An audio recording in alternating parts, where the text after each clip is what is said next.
E para completar esse seleto grupo de poetas modernistas da segunda fase, Cecília Meirelles, o efêmero e o eterno. Vamos nessa!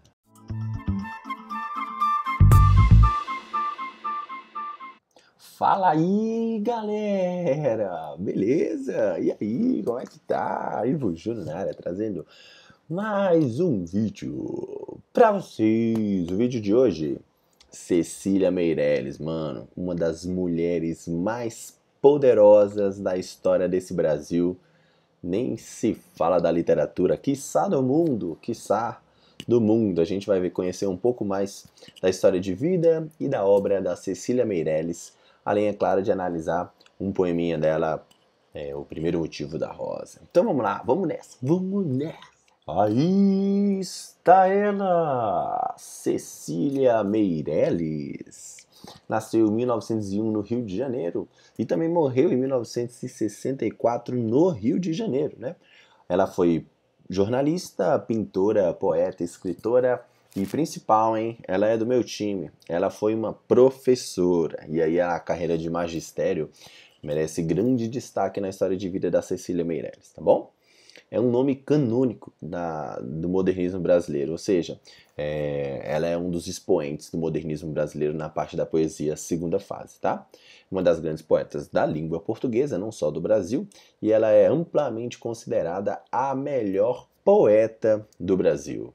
E aí calma que essa nomenclatura a própria Cecília Meirelles brigou. Por quê? Porque ela defendia a discriminação de gênero, né? Então ela defendia a nomenclatura de poetisa e não poeta. E aí, tretas gramaticais à parte, Cecília Meirelles, a maior poeta brasileira do modernismo na segunda fase. A Cecília, ela sempre se dedicou tanto à atividade literária e também ela tinha uma preocupação muito grande com as crianças, por isso que ela teve aí a dedicação ao magistério. Porém, depois de 1919, quando ela lançou uma obra chamada Espectros, né, que foi extremamente bem recebida pela crítica, ela passou a ser conhecida não só no Brasil, como fora do Brasil.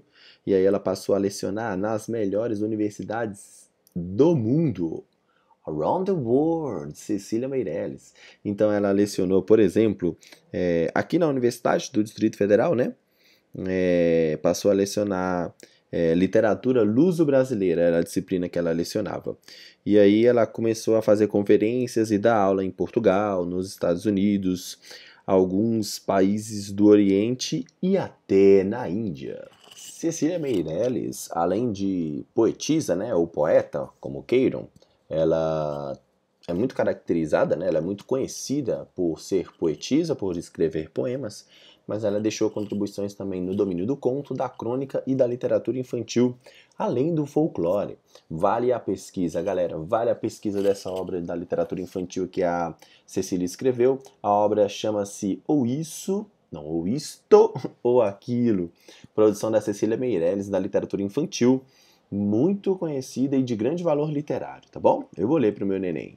Ou Isto ou Aquilo, Cecília Meirelles. Pelo fato dela ter ganhado notoriedade no campo da poesia, a nossa aula de hoje vai se aprofundar, obviamente, nas características como poetisa, como poeta da Cecília Meirelles. Tem essa frase aí muito conhecida, inclusive ela é o final de um documentário muito importante para a gente, estudante do ensino médio, chamado Ilha das Flores. Se você ainda não assistiu a esse documentário, por gentileza, assista. Ele é extremamente importante e riquíssimo. E aí ele termina com essa frase da Cecília Meirelles: liberdade é uma palavra que o sonho humano alimenta, não há ninguém que explique e ninguém que não entenda. Cecília Meirelles, liberdade. Freedom, bebê! E aí sim, agora, hein? Como poetisa, como poeta, ela tenta se encaixar num estilo chamado neossimbolista. A gente estudou o simbolismo no final do ano passado, aquela riqueza de musicalidade, ritmo, sonoridade das palavras, né? Só que a Cecília Meirelles vai ter umas particularidades aí que ela meio que não se encaixa em nenhuma escola literária. Ao mesmo tempo ela é neossimbolista, ao mesmo tempo ela é modernista, ela tem traços clássicos também, tá bom? Então, mas nos seus textos apresentam esse traço neossimbólico. E os temas dos seus textos, né, incluem o tempo efêmero e a vida contemplativa, né? Embora ela não se preocupasse com a cor local, né, ou seja, o Brasil, né, o vernáculo nativo, a palavra nativa ou os experimentos como a sintaxe popular, ela é considerada um dos mais importantes, uma das mais importantes poetas da segunda fase do modernismo brasileiro, conhecida pelo vanguardismo nacionalista. Então, apesar de ela não seguir à risca todas as características propostas, deixa eu aparecer aqui para vocês. Aí, apesar dela não seguir à risca todas as características propostas na segunda fase do modernismo brasileiro, na parte da poesia, ela é classificada assim, tá bom? Embora ela mesma, Cecília Meirelles, não se classificava como modernista ou neossimbolista, whatever. A poesia da Cecília Meirelles está ligada às tradições luso-brasileiras. Então a gente vai ter presenças de elementos como sobre o que a Cecília Meirelles, quais elementos tem na poesia da Cecília Meirelles. Tem elementos como o vento, a água, o mar, o ar, o tempo, o espaço, a solidão, a música e a musicalidade, né? Essa musicalidade da poesia da Cecília Meirelles um caráter fluido, que confirma a inclinação do neossimbolismo que a gente falou agorinha, né?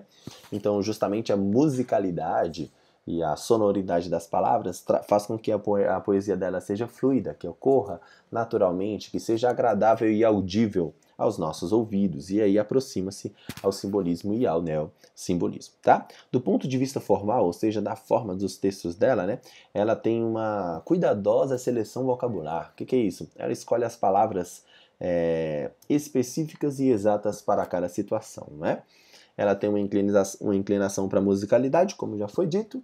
Ela tem também uma inclinação para os versos curtos e para os paralelismos. A própria Cecília Meirelles revelou os motivos pelo quais, os objetivos, na verdade, que ela tinha, que ela gostaria, que ela sonhava que a sua poesia alcançasse. Aspas para Cecília Meirelles, em palavras da própria Cecília.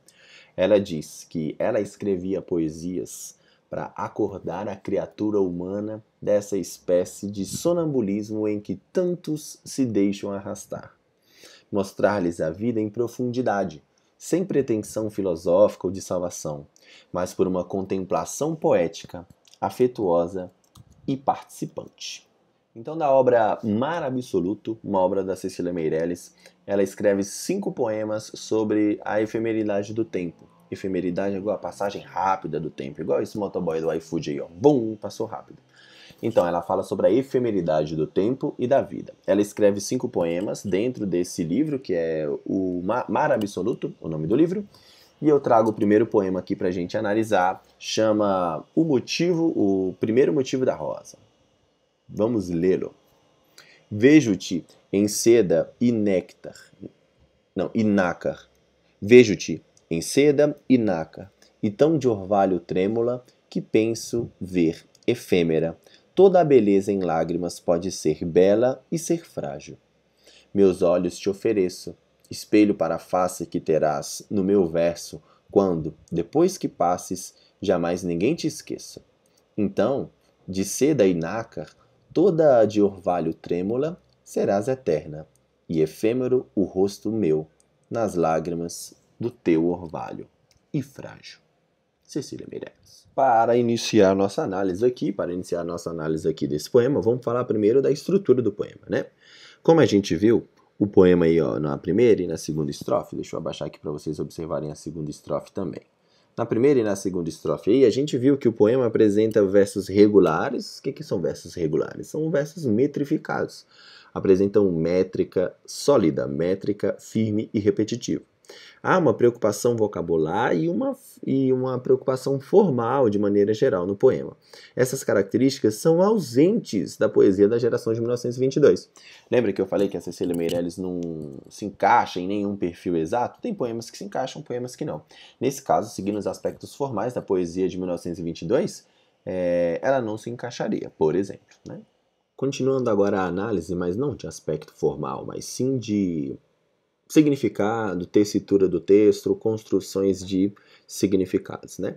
Na primeira estrofe, a Cecília Meirelles ela atribui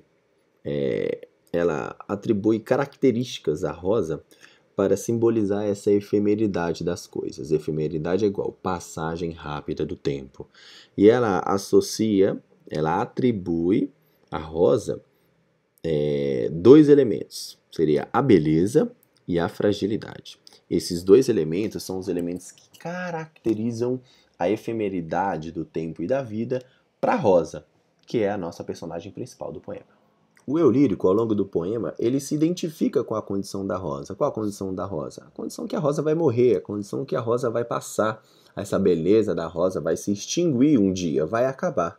E aí ele se solidariza, o eu lírico se solidariza com a Rosa.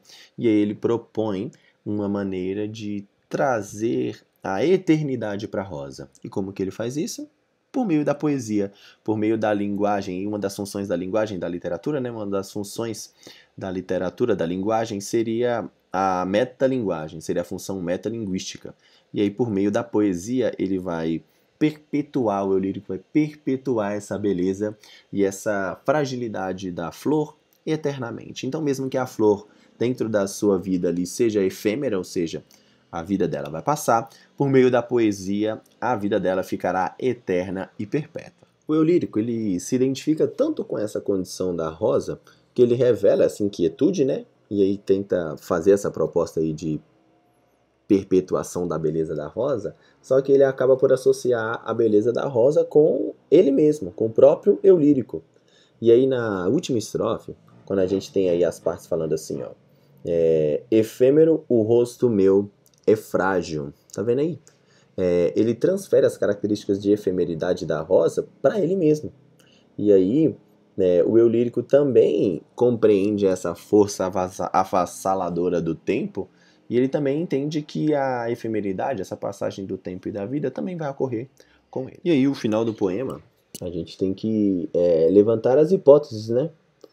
Se o eu lírico consegue tornar a Rosa imortal escrevendo poemas sobre a Rosa, como que o próprio eu lírico se tornaria imortal? Pelo seu canto poético. Cada vez que lemos um poema, seja de Cecília Meirelles, ou de qualquer outra poeta ou poetisa, é como se o seu autor estivesse vivo. Então, tenta entender aí a construção e o modo como a Cecília Meirelles trabalha o tempo, a efemeridade desse tempo e dessa vida, né? O poema fala de uma rosa que é bela, linda, e ao mesmo tempo frágil, e que ela vai sofrer a degradação do tempo e que uma hora vai morrer, vai passar. A Cecília Meirelles escreve um poema sobre a rosa para que esse poema perpetue a beleza e a fragilidade da rosa. Porém, do meio para o final do poema, o eu lírico percebe que, e aí não é a Cecília Meirelles, tá? É o eu lírico. O eu lírico percebe que essa efemeridade do tempo também vai atingir ele mesmo.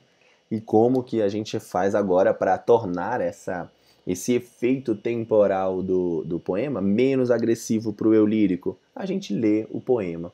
Então, quando a gente lê o poema, a gente dá vida à Rosa e dá vida ao próprio eu lírico, dá vida ao próprio autor do poema. E aí a gente perpetua, assim, a beleza e a fragilidade da Rosa e